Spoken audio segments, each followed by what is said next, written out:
বাংলাদেশে বিপন্ন সংখ্যালঘুরা কলকাতায় রাজপথে গর্জন। চিন্ময় কৃষ্ণ দাসের মুক্তির দাবি তোলা হচ্ছে। শ্যামবাজার থেকে সিটিরমোড় পর্যন্ত যে মিছিল, সেই মিছিলে রয়েছেন রাজ্যের বিরোধী দলনেতা শুভেন্দু অধিকারী।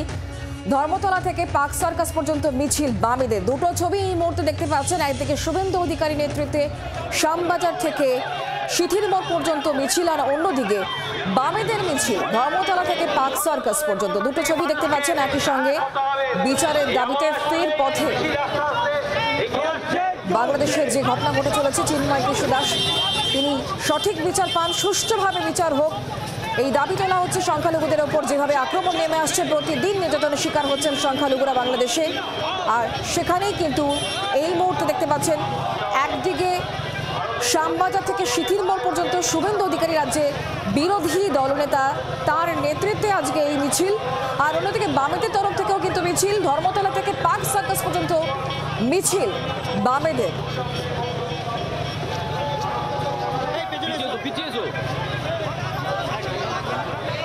কলকাতার রাজপথে গর্জন, ওপার বাংলা অশান্ত, অরাজক পরিস্থিতি তৈরি হয়ে রয়েছে। সংখ্যালঘুরা নির্যাতনের শিকার হচ্ছেন। আর এরই প্রতিবাদে এই মুহূর্তে যে মিছিল, একদিকে বামেদের মিছিল আর অন্যদিকে শুভেন্দু অধিকারী নেতৃত্বে মিছিল। আমরা এই মুহূর্তে কথা বলবো কমলাক্ষ, এই মুহূর্তে আমাদের সঙ্গে রয়েছেন আমাদের প্রতিনিধি সরাসরি শ্যামবাজার থেকে সিটিরমোড় পর্যন্ত যে মিছিল শুভেন্দু অধিকারী নেতৃত্বে, সেই মিছিল থেকে কমলাক্ষ এই মুহূর্তে রয়েছে।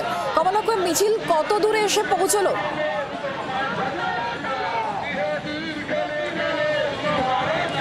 এই মুহূর্তে মিছিল চিড়িয়ামোড় ক্রস করেছে এবং লক্ষ্য সিটিরমোড়। শ্যামবাজার থেকে বিকেল 5টার পরে এই মিছিল শুরু হয়েছে। শুভেন্দু অধিকারীর নেতৃত্বে সাধু সন্তদের নিয়ে, মতুয়া সমাজকে নিয়ে সুবিশাল মিছিল এই মুহূর্তে এগিয়ে চলেছে। 2026-এর নির্বাচনকে সামনে রেখে হিন্দু জাগরণের লক্ষ্যে পরপর এই ধরনের ধর্মীয় মিছিল, সভা সমাবেশ করছেন শুভেন্দু অধিকারী। এবং সেই মিছিল আজকে অত্যন্ত তাৎপর্যপূর্ণ, ভারতের ইতিহাসের একটা দিন, 6 ডিসেম্বর, যেখানে অযোধ্যার বাবরি মসজিদ কাণ্ড তার 32 বছর, তাকে সামনে রেখে শুভেন্দু অধিকারীর ডাকে আজকে শৌর্য দিবস পালন করছে গেরুয়া শিবির। এবং সেই শৌর্য দিবসকে সামনে রেখেই কিন্তু আজকে এই সুবিশাল মিছিল। এই মুহূর্তে তোমাকে মিছিলের ছবিটা দেখানোর চেষ্টা করব। মিছিল সাধু সন্ত এবং গেরুয়া সমাজের একটা বড় অংশ কিন্তু আজকে মিছিলে অংশ নিয়েছেন। এবং তুমি দেখতেই পাচ্ছ যে মিছিল ধীরে ধীরে এগিয়ে চলেছে সিটিরমোড়ের দিকে।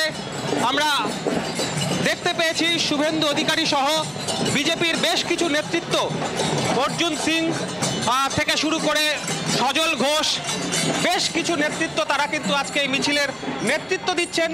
এবং তার সঙ্গে সঙ্গে মিছিল থেকে কিন্তু বারংবার বাংলাদেশ ইস্যু এবং ইউনিস বিরোধী স্লোগান আমরা মিছিল থেকে শুনতে পাচ্ছি।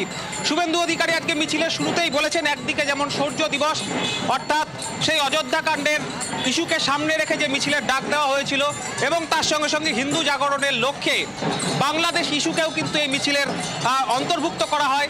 সেই ইস্যুতেও কিন্তু এই প্রতিবাদ মিছিল, যে মিছিল এগিয়ে চলেছে, আর কিছুক্ষণের মধ্যেই সিটিরমোড়ে গিয়ে পৌঁছবে এই মিছিল।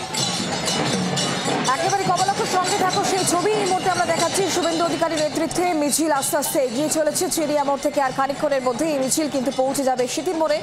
শ্যামবাজার থেকে শুরু হয় এই মিছিল, সেই মিছিলের নেতৃত্বে রয়েছেন শুভেন্দু অধিকারী। আর অন্যদিকে বামেদের মিছিল দেখতে পাচ্ছেন, ধর্মতলা থেকে পার্ক সার্কাস পর্যন্ত মিছিল বামেদের। আজকে যে মিছিল এই মুহূর্তে চলছে শুভেন্দু অধিকারী নেতৃত্বে শ্যামবাজার থেকে, শুভেন্দু অধিকারী আজ বিরোধী দলনেতার বক্তব্য শোনাবো।